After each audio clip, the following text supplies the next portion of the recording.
Welcome to the Promise academy guys. आज जो हम डिस्कस कर रहे हैं वो एक छोटा सा मोटिवेशनल डोज है आप सबके लिए। मुझे पता है कि आप लोग ने अगर जो आप सब में जो इस वीडियो के देख रहा है वो शायद आप लोग में से कुछ बच्चे ऐसे होंगे जिन्होंने जून जुलाई अगस्त जैसा डेट पोस्टपोन हुआ उसके लिए तैयारी कर रहे थे, और आप सब में कुछ बच्चे ऐसे होंगे जो शुरू से ही दिसंबर में अपेयर करने के लिए तैयारी कर रहे हैं। आप सब लोग एक पॉइंट ऑफ सैचुरेशन, एक पॉइंट ऑफ फ्रस्ट्रेशन की तरफ आप इनकाउंटर कर रहे होगे अपनी डेली लाइफ्स में कि कितने सारे रिस्ट्रिक्शंस है, कुछ भी पढ़ाई नहीं हो पा रहा, पढ़ाई हो रहा है तो वो आउटपुट नहीं आ रहा जैसा आप चाहते थे। इस सब चीज़ों को डिस्कस करने के लिए मैंने ये एक छोटा सा वीडियो बनाया है। ये एक सीरीज ऑफ वीडियोस में से एक वीडियो है जिसमें हम कुछ पॉइंट्स डिस्कस करेंगे जिससे हम अपने आउटपुट को बढ़ा सकें। अगर हम जिस चीज़ में लैग बिहाइंड कर रहे हैं, जिस चीज़ में हमारी कमियां हैं, हम उसे इम्प्रूव कर सकें।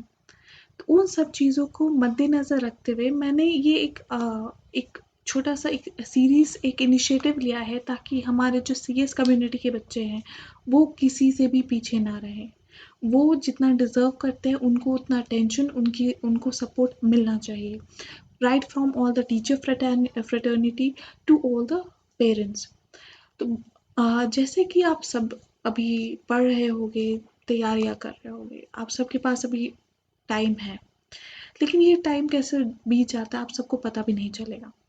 तो इसलिए हमें बहुत ज़रूरी है कि हम अपने एक एक दिन को अकाउंटेबल, अपने आप को अकाउंटेबल ठहराए कि जो भी हम एक दिन में कर रहे हैं उस चीज़ को हम वापस अपने ऊपर अपने से क्वेश्चन करें कि क्या आज मैंने वो आउटपुट दिया जो हम एक्सपेक्ट करते हैं, या जो हम चाहते थे, क्या आज मेरा दिन वैसा था, क्या हम आज रात सेटिस्फैक्शन के साथ सो सकते हैं। बिल्कुल, इस चीज़ को हम ध्यान रखेंगे और इस चीज़ के बारे में आगे डिस्कस भी करेंगे। आई नो कि बहुत सारे ऐसी हैपनिंग्स, मिस हैपनिंग्स हो रही है, और आई होप कि आप सब अच्छे भी होंगे, लेकिन बहुत लोग ऐसे हैं जो जिनके फैमिली में या जो खुद ही कोविड के शिकार हो चुके हैं या फिर कोविड का सामना कर रहे हैं। इस अब जो भी हो रहा हो ये सब हमारे कंट्रोल में नहीं है। तो जो चीज़ हमारे कंट्रोल में नहीं है हम उसको चेंज करने के बारे में क्यों सोचें। हम क्यों ना उस चीज़ को, अपने आप को उस चीज़ के अकॉर्डिंग ढाल सकें, क्योंकि आप सब जानते हो कि ये एक महामारी है, एक पैंडेमिक है जो इतनी जल्दी कहीं नहीं जाने वाला। तो उस चीज़ को आप सोचो, आप बदलो, खुद को बदलो, आगे बढ़ो। क्यों नहीं कर सकते आप? बाकी सब कर रहे हैं, आप भी कर सकते हो। आप आज तक इतने लेवल्स ऑफ हमारी एजुकेशन के, इतने सीएस के भी आपने क्रॉस किए हैं, तो ज़रूर ऐसा तो है नहीं कि आप में क्वालिटी नहीं है, आप में क्वालिटी भरपूर है, तभी आप इस लेवल तक पहुँचे हो। अपने आप को पहचानो, अपने बारे में अपनी सोच को बदलो। ठीक है, तो हम स्टडी टिप्स के बारे में बात कर लेते हैं एक बार। कुछ स्टडी टिप्स है जो आप अपनी स्क्रीन पे देख सकते हो। पहला, देखो ये ऐसे ही 3-3 टिप्स के 5 सेट्स आएँगे आप सबके सामने, ठीक है? 5 डेज़ तक। आप सब, आई होप आपको अच्छा लगे तो आप ज़रूर इस सीरीज़ को फ़ॉलो करना। तो पहला ये पॉइंट है कि व्हाई टू स्टडी। पहले तो हमें ये सोचना होगा, देखो मोटिवेशन कभी भी बाहर से नहीं आती, मोटिवेशन अंदर से आती है। बस कई बार आपको वो दिशा, वो एक रास्ता दिखाने के लिए आपको किसी की ज़रूरत पड़ती है। तो इसीलिए मैं इधर आई हूँ इस स्टेज पे ताकि आपको समझा सकूँ कि आपको पढ़ना क्यों है। बेसिकली आप जानते हो, आप आपने इस कोर्स को जिस दिन चुना था, उस दिन ही आप समझ गए थे कि आप इस कोर्स में क्यों आना चाहते हो। आप अपने आप को लाइफ में क्या करते हुए देखना चाहते हो। बिल्कुल, वो सब चीज़ों को आप ध्यान दो। सबसे हमारे लिए, हमारे लाइफ में most important are our parents. उनके लिए, खुद की करियर के लिए, ग्रोथ के लिए, पैसों के लिए, लाइफ के लिए, एक लाइफस्टाइल के लिए हमने इस कोर्स को चुना था। एक इंटरेस्ट था हमारे लॉ के प्रति। हमारा एक सपना था कि हम एक बड़ी कंपनी में काम करें, एक बहुत अच्छे ओहदे पे काम करें। इसलिए हमने इस कोर्स को चुना। तो पहले ज़रूरत तो ये है कि आप पहचानो कि आपने इस कोर्स को चुना ही क्यों था। तब आपके अंदर से एक इच्छा आएगी कि आप आगे बढ़ो, आप इस कोर्स को पढ़ो, इस कोर्स में अपना ध्यान दो। मुझे पता है कि it is not easy at all. अगर ईजी होता तो सब नहीं कर लेते। आप उनमें से एक हो जो बहुत कम बच्चे हैं जो कि ये कोर्स को ऑप्ट करते हैं। तो you are one of the best students of India, of of the entire globe. आप उनमें से एक हीरे हो जो कि इस कोर्स को ऑप्ट करके आप उसमें कोर्स की पढ़ाई कर रहे हो। ठीक है, पहला पॉइंट था हमारा कि हम ये सोच रहे कि हम ये पढ़ना क्यों, आखिर वाई टू स्टडी। फिर है एक दूसरी बात कि देखो, आपको भी पता है, मुझे भी पता है कि हर चीज़ इंटरेस्टिंग तो नहीं है, and this is the truth. जैसे हम बचपन में था, हमारी बुक्स थी, उसमें बहुत सारे कलरफुल फोटोग्राफ्स हुआ करते थे, उसे पढ़ने में मज़ा आता था। अब हमारी बुक्स कैसी है? Black and white, only lines, letters, sentences, paragraphs.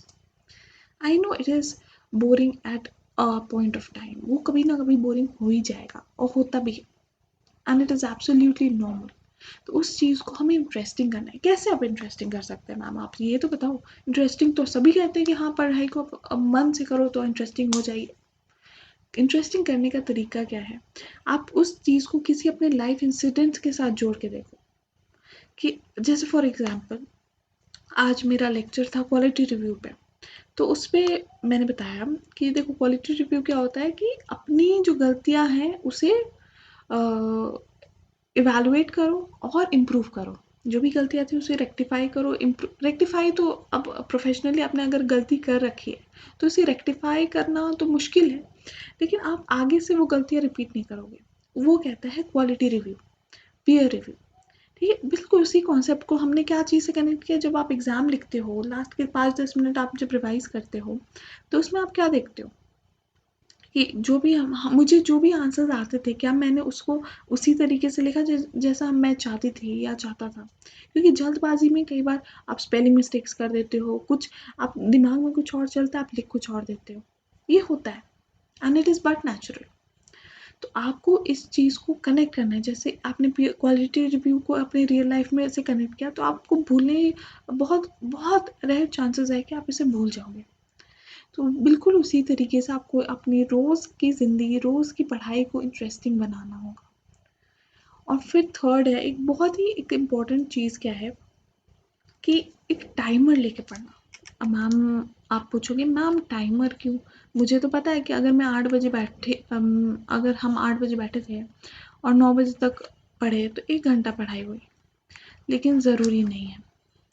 जब भी आप ऐसे सोचते हो, अगर आप सुबह 6 बजे से लेकर 10 बजे का एक स्लॉट आपका है पढ़ाई का, तो कई बार क्या होता है उसमें 5-10 मिनट इधर-उधर, किसी का मैसेज आ गया, कॉल आ गया, या फिर आप सुबह के नाश्ता, कुछ खाने-पीना या वॉशरूम, इन सब में भी टाइम आपका वेस्ट होता है।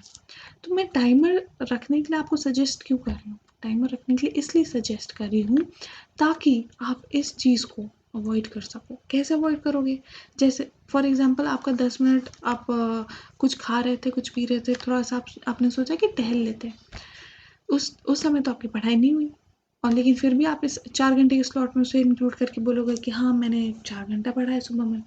तो क्या करो कि आप जब एक टाइमर रखोगे, तो आपको पता है आप उस समय उस टाइमर को रोक दोगे कि भैया हाँ, इस टाइम पढ़ाई नहीं हुई थी, और एट 10 AM आपको पता चल जाएगा कि क्या आपने सच में 4 आवर्स का आउटपुट निकाला था। क्योंकि हम जो एक प्रोफेशनल पढ़ाई कर रहे हैं उसमें आउटपुट इम्पॉर्टेंट है, ना कि नंबर ऑफ आवर्स।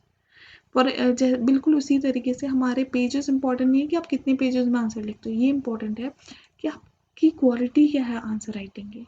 ठीक, तो ये एक सीरीज में से एक फर्स्ट वीडियो है जो कि हम डिस्कस करेंगे। बाकी वीडियोस आती रहेंगी, आप स्टे ट्यून रहना हमारे चैनल पे। अच्छे लगे तो लाइक कर देना और अपने फ्रेंड्स के साथ शेयर करना। और आपको कुछ भी तरीके से प्रॉब्लम है, प्रॉब्लम किस चीज़ में हो सकती है, आप में डिसिप्लिन नहीं है, उसके लिए आप मेंटरिंग प्रोग्राम ज्वाइन करो। ठीक है, या फिर आपकी कॉन्सेप्ट्स में दिक्कत है तो लेक्चर्स लो। यूट्यूब पे आपको सारे टीचर्स ने इतने सारे वीडियोस डाले हैं। अगर ऐसा नहीं है आपको कोई वीडियो में कोई टॉपिक में परेशानी है तो आप मुझे कमेंट कर देना, या फिर आपको तो मेरा नंबर पता ही है। डिस्क्रिप्शन बॉक्स में, तो उसमें से आप देखकर आप मुझे मैसेज करो, कॉल करो, कोई इश्यू नहीं है।